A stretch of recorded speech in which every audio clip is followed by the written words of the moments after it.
പേരൂർക്കട വ്യാജമോഷണ കേസിൽ അപമാനിതയായ ബിന്ദുവിന് പുതിയ ജോലി നൽകും. തിരുവനന്തപുരം MGM പബ്ലിക് സ്കൂളിലെ പ്യൂണായിട്ടാണ് ജോലി. സ്കൂൾ അധികൃതർ ബിന്ദുവിനെ വീട്ടിലെത്തി കണ്ടു. ബിന്ദുവിന് വേണ്ട എല്ലാ പിന്തുണയും നൽകാമെന്നും അധികൃതർ അറിയിച്ചിട്ടുണ്ട്.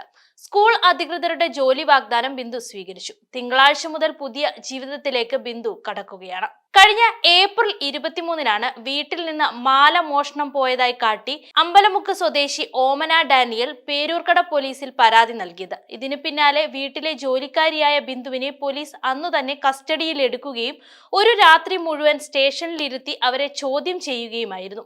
പിറ്റേ ദിവസം 12 വരെ വീട്ടുകാരെ പോലും അറിയിക്കാൻ അനുവദിക്കാതെ ഇവരെ അനധികൃതമായി കസ്റ്റഡിയിൽ വെക്കുകയായിരുന്നു. സംഭവത്തിൽ മനുഷ്യാവകാശ കമ്മീഷന്റെ ഉത്തരവിനെ തുടർന്ന് പത്തനംതിട്ട ജില്ലാ ക്രൈംബ്രാഞ്ചാണ് അന്വേഷണം നടത്തുന്നത്.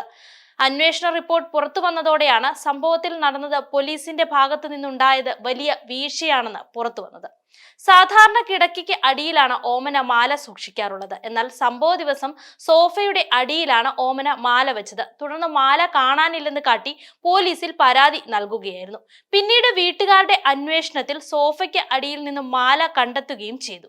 എന്നാൽ ബിന്ദുവിനെ കസ്റ്റഡിയിലെടുത്ത് ഒരു ദിവസം മുഴുവൻ ചോദ്യം ചെയ്തത് ന്യായീകരിക്കാൻ ചവറുകൂനയിൽ നിന്ന് മാല കണ്ടെത്തിയതായി പോലീസ് കള്ളക്കഥ മെനയുകയായിരുന്നു.